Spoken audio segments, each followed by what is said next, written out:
The last thing they saw was the smoke rising through the mist.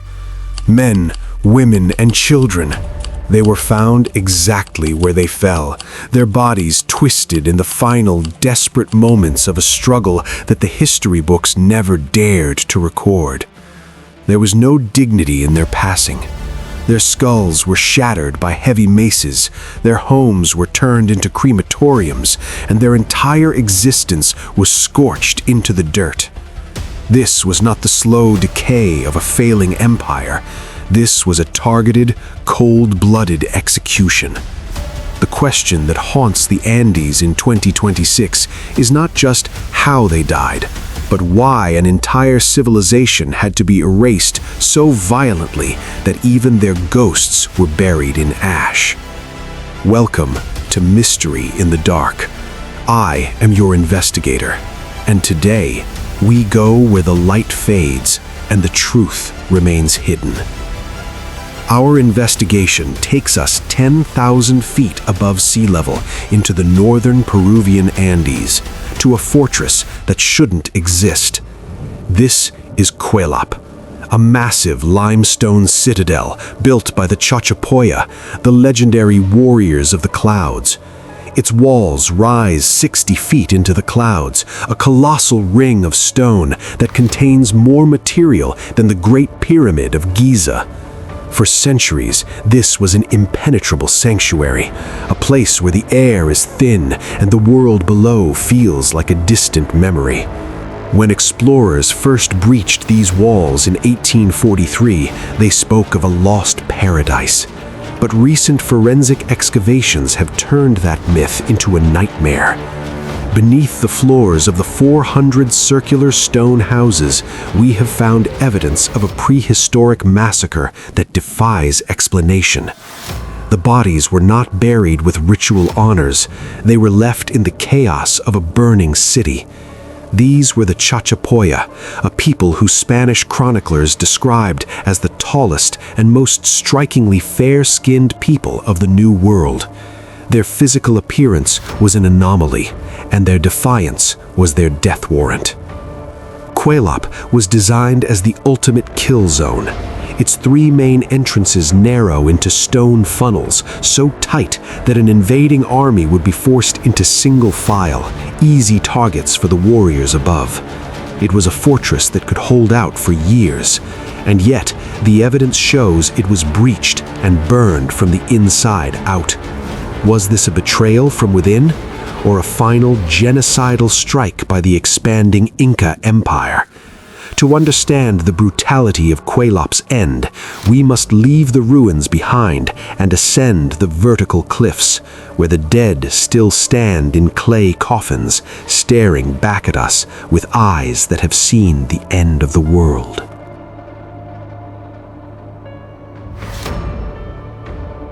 To understand why the Chachapoya were so feared, we must look at how they defied death. In the Utcubamba Valley, the vertical cliffs are not just geological formations, they are high-altitude graveyards. Hundreds of feet above the valley floor, standing on ledges that seem to defy gravity, are the Purun Machus. These are the sarcophagi of Karajía. Standing nearly 8 feet tall, these clay capsules were the final vessels for the Chachapoya elite. They are shaped like human torsos, with oversized, stoic heads topped with skulls that act as grim crowns. They were placed there over 600 years ago, positioned to face the rising sun, watching over the living with an eternal, hollow gaze. In 2026, the mystery is no longer just how they were placed there, but what is inside them. Forensic imaging of the mummies within these capsules has revealed a startling biological profile. Unlike the nearby Inca or the coastal Moche, the Chachapoya skeletons show traces of a lifestyle built on extreme physical endurance. Their bone density suggests a population that spent their lives traversing near vertical terrain. But more clinical is the evidence of trepanation. We see skulls with perfectly circular holes cut into the bone, ancient brain surgery performed to relieve pressure from combat wounds.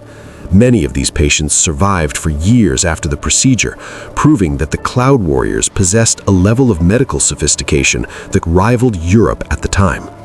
Yet it is the Laguna de los Condores, the Lake of the Condors, that provides our most haunting evidence. In 1996, workers discovered a ledge containing over 200 mummies, perfectly preserved by the cold, dry microclimate of the cave. These were not just warriors, they were families, preserved in a perpetual mourning. When we analyze their DNA today, we find a genetic signature that is becoming increasingly rare. They were a distinct lineage, an island of biological difference in a sea of Andean empires. They practiced a unique form of mummification, removing internal organs through the torso and replacing them with aromatic resins and cotton, a technique far more complex than the simple air drying used by the Inca. But why the obsession with the cliffs? Why hide the dead in the mouth of the abyss? Archaeologists now believe these mummies were more than just ancestors. They were the legal owners of the land. By placing their dead in the cliffs, the Chachapoya created a permanent spiritual barrier that no enemy could legally or spiritually cross. But as the 15th century drew to a close, a new enemy arrived who did not care for spiritual barriers. The Inca Empire brought a war of total conquest, and the mummies of the cliffs were about to witness the systematic dismantling of their civilization. The silent sentinels had front-row seats to the end of their world.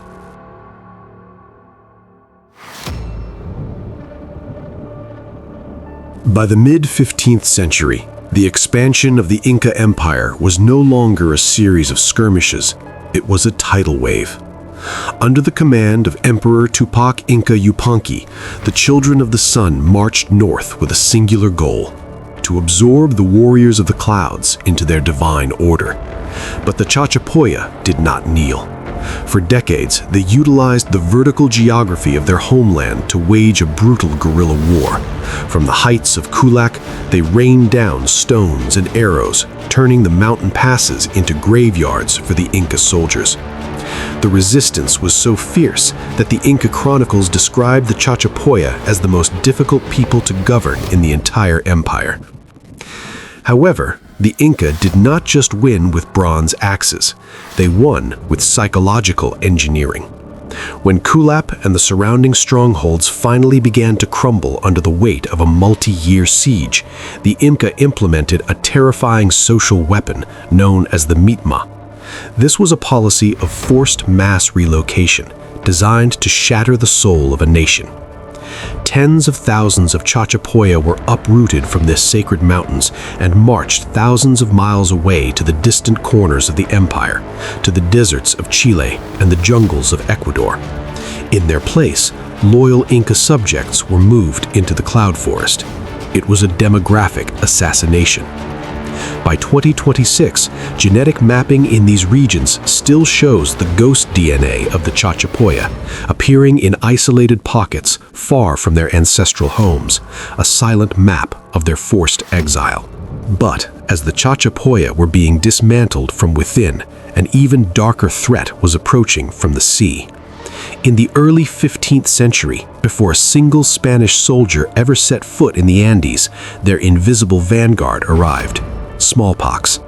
The Incas' forced relocation policy, which was meant to unify the empire, inadvertently became a superhighway for disease. Because the Chachapoya had lived in high-altitude isolation for centuries, they had no biological defense. Historical estimates now suggest that up to 90% of the remaining Chachapoya population was wiped out by plague before the first musket was ever fired. The warriors of the clouds were not just losing their land, they were losing their bloodline. This vacuum of power created a desperate opportunity. When the Spanish conquistadors, led by Francisco Pizarro, arrived in Peru, they found a Chachapoya nation that was broken, diseased, and burning with hatred for their Inca oppressors. In a move of ultimate desperation, the remaining cloud warriors made a pact with the devil. They agreed to guide the Spanish through the treacherous mountain passes to strike at the heart of the Inca Empire. They thought they were choosing liberation. In reality, they were signing their final death warrant. For centuries, a persistent shadow has hung over the history of the Chachapoya. It began with the journals of the first Europeans to climb these peaks.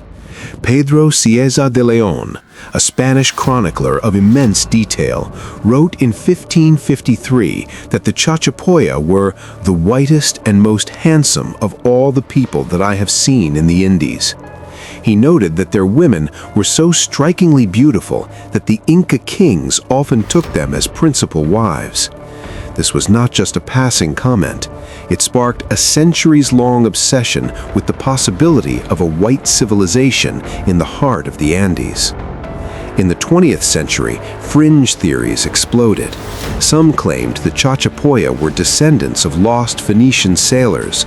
Others suggested they were Celts or Vikings who had crossed the Atlantic long before Columbus. They pointed to the light hair found on mummies and the circular stone architecture, which bears a haunting resemblance to the Iron Age Brocks of Scotland. But as we stand in 2026, the tools of paleogenetics have finally allowed us to cut through the folklore.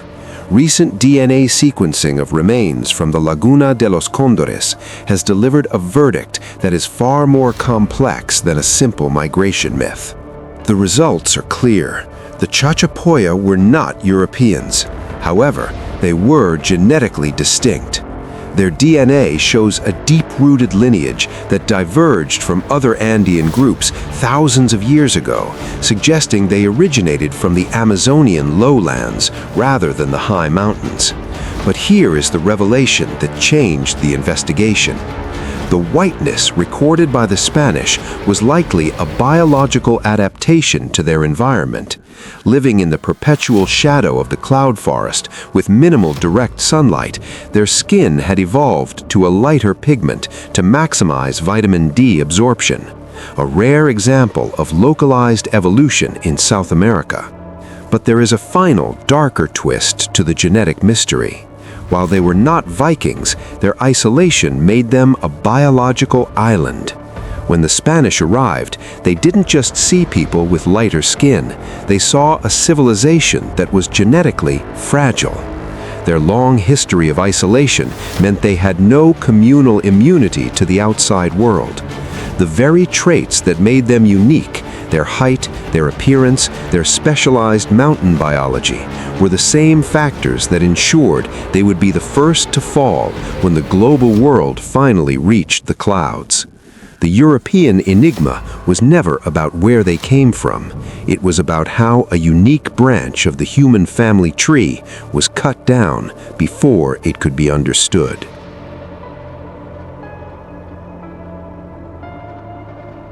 By 1532, the Chachapoya believed their salvation had arrived. As Francisco Pizarro and his small band of Spaniards marched into the heart of the Inca Empire, the remaining cloud warriors saw a chance to reclaim their mountains. They became the eyes and ears of the conquistadors. They provided the logistical intelligence that allowed the Spanish to navigate the vertical death traps of the Andes. To the Chachapoya, the Spaniards were not invaders. They were a necessary evil to destroy the Inca who had dismantled their culture. It was an alliance born of pure, desperate hatred. But the victory they sought was short-lived. Once the Inca Empire collapsed, the Spanish did not hand the mountains back to the cloud warriors. Instead, they brought the encomienda system, a form of brutal feudal slavery that forced the Chachapoya into deadly silver mines and onto massive estates. But it is here, in the mid-16th century, that the archaeological record at Kuelap takes a terrifying turn. For years, historians believed the city was abandoned slowly due to disease. In 2026, we now know that is a lie. New excavations at the main temple of Kuelap have revealed a layer of soil thick with human blood and carbonized wood. The evidence suggests a final catastrophic event. Around 1570, the city was breached and a massacre of unimaginable proportions took place. This was not the work of the Inca, but likely a final act of colonial suppression. The bodies found in the central plaza show signs of being hacked down while fleeing. There was no time for burials. The city was set on fire, and as the thatched roofs collapsed, they sealed the dead in a tomb of ash. This was the Great Vanishing. In less than 50 years of Spanish contact, a population that once numbered over 250,000 was reduced to fewer than 10,000. The warriors of the clouds were effectively deleted from the map. The survivors were forced into reducciones, Spanish-style towns in the valleys, leaving their high-altitude citadels to be reclaimed by the jungle. The silent ruins of Kuelap became a ghost ship in the sky, a monument to a people who chose to fight the Inca only to be betrayed by the very men they called liberators. The smoke that rose from these peaks in 1570 marked the definitive end of the Chachapoya as a sovereign nation.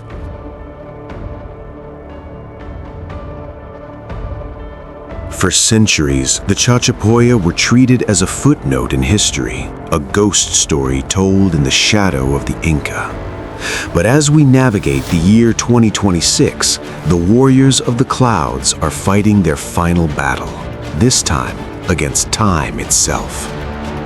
In April 2022, massive sections of Kuelap's fortress walls collapsed following years of seismic activity and unprecedented rainfall. It was a wake-up call for the world. Today, an international coalition of engineers and archaeologists is using laser scanning and satellite imagery to stabilize the limestone cliffs, trying to prevent the mountain from swallowing what remains of this defiant civilization.